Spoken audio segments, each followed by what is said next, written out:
John Lennon of the Beatles, who knew Kenneth Anger, pretended to be a man of peace, but really wanted violent revolution. John Lennon said that the Beatles were as much revolutionaries as the Stones were.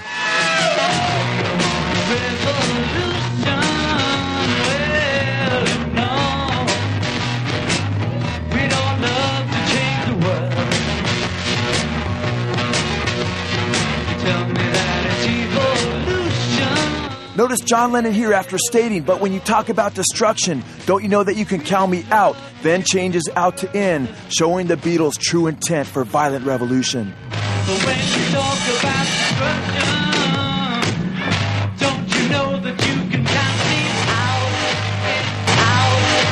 out? The Rolling Stones and the Beatles promoted Crowley's Satanic Revolution with their albums, Their Satanic Majesty's Request and Sgt. Pepper's Lonely Hearts Club Band. With their Satanic Majesty's Request, the Stones employed the same name for Satan as did Anger's film Lucifer Rising. On the front cover of the album, Mick Jagger is seen dressed like a warlock, and at the top of the album, Their Satanic Majesty's Request, we see the alignment of planets supposedly heralding the Crowleyan Satanic Age. Brian Jones of the Rolling Stones said at this time, quote, "I believe we're moving toward a new age in ideas and events. Astrologically, we are at the end of the age called the Pisces Age, of the beginning of which people like Christ were born. We're soon to begin the age of Aquarius, in which events is important, as those at the beginning of Pisces are likely to occur. There is a young revolution in thought and manner about to take place." What few people realize is that Their Satanic Majesty's Request was put out in conjunction with the Beatles' Sgt. Pepper's Lonely Hearts Club Band album to promote the new age of Satan. Both came out in 1967, both were highly psychedelic, and both were poised to take the hippie revolution further down the path of Crowley's Satanic Revolution. Both albums are also heavily adorned with Eastern mystical symbols and drugs. Both the Beatles and the Rolling Stones are wearing uniforms, and both are pictured with deadpan looks upon their faces. Notice on the front cover of the Beatles' Sgt. Pepper's is the statement, "Welcome the Rolling Stones." Tony Sanchez wrote in his book Up and Down with the Rolling Stones about a Beatles or Rolling Stones meeting where they talked, quote, long into the night about music and revolution and how they were going to change the world. On the front cover of the Rolling Stones album, Their Satanic Majesty's Request, a slightly veiled picture of John Lennon is seen. This same picture is also found on the inside sleeve of Sgt. Pepper's Lonely Hearts Club Band album. On the Stones album, we also see a semi-camouflage picture of George Harrison of the Beatles, his head being covered with magic mushrooms, a biblically forbidden doorway to Satan called pharmakia. Sgt. Pepper's Lonely Hearts Club Band album is covered with a collage of people known as the Magic Crowd. These are the faces of different people that the Beatles considered part of the mystical club. The Beatles described them as their heroes and people they looked up to. In this crowd, you find pictures of one-worlders like Karl Marx and mystics like Edgar Allan Poe and Carl Jung and Aldous Huxley, who Crowley reportedly turned on to mescaline. The Beatles also placed a picture of occultist William Burroughs, who claimed to have become demon-possessed after killing his wife on the Sgt. Pepper's album. Also making the cast was the most popular starlet of the 1960s, Jane Mansfield. Mansfield was a high priestess in Anton LaVey's Church of Satan. Mansfield admitted to using her Satanism to both seduce and gain worldwide fame. The Beatles also placed a slew of Eastern gurus on the album as they continued their assault on Christianity. Incredibly, one of the people who was to be pictured on the album as part of the Beatles Club was none other than Adolf Hitler. Hitler was yanked presumably because he was considered too controversial to appear on the album. Hitler's picture can be seen on the sidelines just prior to the shooting of the album cover.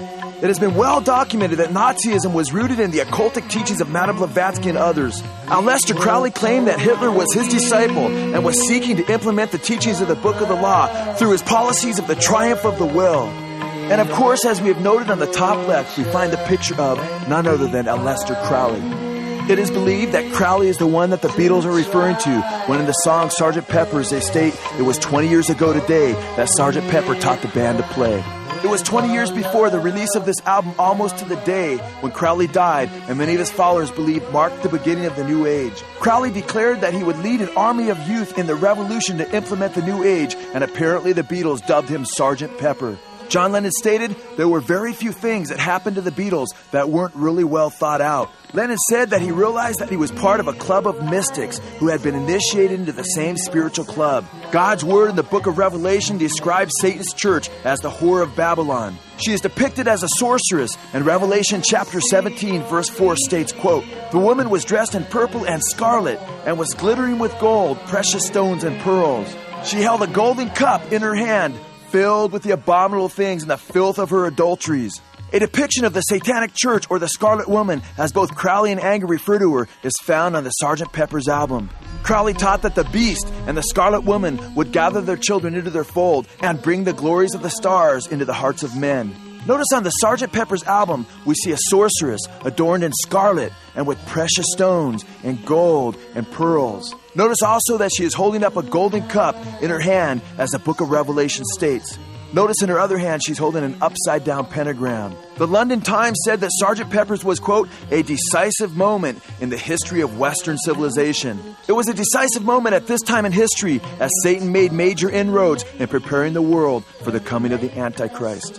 Ringo Starr, in a takeoff from Sgt. Pepper's, put out an album where he is seen with a demon or a fallen angel. Ringo Starr seems to be conveying the idea that he is being influenced by this spirit. In fact, at the top of this album, we see that Ringo Starr depicts himself as merely a puppet on the wizard's hand. God's word says that we wrestle not against flesh and blood, like Ringo Starr, but against principalities and powers and the rulers of the darkness of this world and spiritual wickedness in high places. Demonic beings who are using human beings to advance Satan's agenda. I mean, that Summer of Love, a lot of that was bull. Really, it was all what the press was saying. After the 1960s had passed, George Harrison of the Beatles would admit that the so-called love of the hippie movement was a delusion that was really destructive. I went to Haight-Ashbury expecting it to be this brilliant place, and it was just full of horrible, spotty, drop-out kids on drugs. It certainly showed me what was really happening in the drug cult. It wasn't what I thought of all these groovy people having spiritual awakenings and being autistic. It was like the Bowery. It was like alcoholism. It was like any addiction.